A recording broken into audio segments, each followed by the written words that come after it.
আজকে দোকান যাওয়ার সময় অর্ধেক রাস্তাতেই আমার বাইকের তেল শেষ হয়ে যায়। তারপর আমি কিছুক্ষণ দাঁড়িয়ে থাকার পর দোকানে ফোন করি। তারপর অখিল পেট্রোল নিয়ে আসে। তারপর আমি সেখান থেকে গাড়িতে পেট্রোল ভরে দোকানের দিকে রওনা হই। দোকানে গিয়ে প্রথমে বঙ্কিমকে নটুর দোকানের চাবিটা দিই।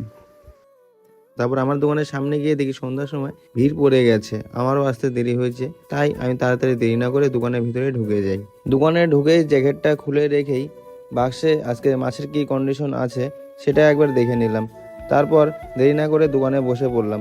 দোকানে গলদা চিংড়ি নামানো মাত্রই একজন কাস্টমার 250 গ্রাম চেয়ে বসলেন, আর আমি সেটা মেপে দিয়ে আজকের বউনি করলাম। ঠিক তখনই কাস্টমারটি আরও 1 পোয়া চিংড়ি দিতে বলেন, কিন্তু যে চিংড়িটা আগে মেপে দিয়েছিলাম প্রথমে সেটাই ভালো করে কেটে দিতে লাগলাম একে একে করে। তারপর সেটা কেটে নেওয়ার পর আরও 250 গ্রাম মেপে দিলাম সেই একই কাস্টমারকে।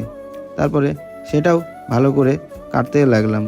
তারপরে মাছটা কাটা হয়ে গেলে তাকে আমি মাছটা দিয়ে দিলাম।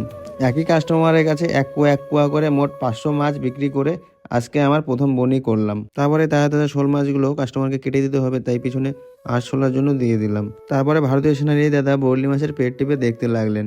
তারপরে দাম শোনার পর তিনি আমাকে 1 পোয়া পুঁটি মাছ দিতে বললেন, কারণ বরলির থেকে পুঁটি মাছ অনেক সস্তায় ছিল। ওনাদের কাছ থেকে পুঁটি মাছের টাকাটা নিয়ে নিলাম। তারপর যে দাদা শোল মাছ নিয়েছিলেন তিনি প্রথমে আমাকে আরও 200 টাকা দিয়ে বলেন, আমাকে 200 টাকার চিংড়ি মাছ দাও আর শোল মাছ আর চিংড়ি মাছ দুটো একসাথে কেটে দাও। প্রথমে চিংড়ি মাছ, তারপরে একে একে করে 3 পিস শোল মাছ কেটে দিলাম ভালো করে। তারপরে সেই কাস্টমারকে দিয়ে দিলাম। তারপর আরও এক কাস্টমার আসেন, এসে বললেন আমি বাটা মাছ নিজেই বেছে নিব। আমি বললাম আপনি শুধু সাইজ বেছে নিন, মাছ টিপে দেখতে হবে না, মাছ একদম টাটকা আছে। তখনই আমার বন্ধু আসছিল আমার দোকানে মাছ নেওয়ার জন্য। আমি বললাম আমি মাছ কাটতে ব্যস্ত আছি, তোর যেটা যেটা মাছ পছন্দ হয় দোকানে সেটা মেপে নিয়ে ওজনটা মনে রাখ, আমি তোর সাথে পরে হিসাব করে নিচ্ছি। তখন আমি বাটা মাছ কাটতে ব্যস্ত ছিলাম। বাটা মাছটা কেটে দিয়ে একটা রুই মাছ কেটে দিতে শুরু করলাম। তারপরে রুই মাছটা গাদাপিটি করে কেটে দিলাম ভালো করে।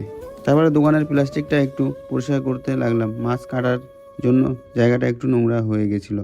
এইভাবে মাছ বিক্রি করতে করতে অনেক সময় হয়ে গেল, আর দোকানের মাছও কিছু কমে গেল বিক্রি করতে করতে। কিন্তু সব মাছ শেষ হলো, বাটা মাছ এখনও ছিল। তারপরে আবার নতুন করে বাটা মাছ দোকানে নামাতেই ফোনে কথা বলছে যে সাইকেলে দাঁড়িয়ে আছে, তিনি আমাকে 100 টাকার বাটা মাছ দিতে বলেন।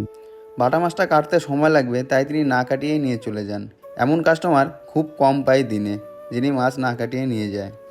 যে বন্ধু মাছ নিতে এসেছিল সে দেখি আমার মাছ বিক্রিতে সাহায্য করা শুরু করলো। এমন বন্ধু খুব কমই পাওয়া যায়।